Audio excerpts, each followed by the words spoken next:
Hello दोस्तों, ये हमारे पास होंडा की लीवो बाइक आई है। ये बाइक शोरूम से बैटरी डलवा कर आई है बाइक मेरे पास। और बाइक में स्टार्टिंग ट्रबल हो रहा है। बंदा 1 किलोमीटर से धक्का के लाया, ये बैटरी नहीं डली है। अब मैंने इसे दोस्तों बिना बैटरी के स्टार्ट करके बताया है, और कारण था इसका, ये देखिए आपके सामने रखा है।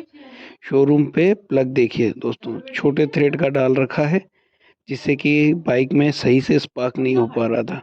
फिर हमने इसमें चैंपियन कंपनी का लंबे थ्रेड वाला प्लग डाला, और बाइक की स्टार्टिंग सही हो गई। ठीक है दोस्तों, तो ध्यान रखिए। Thank you.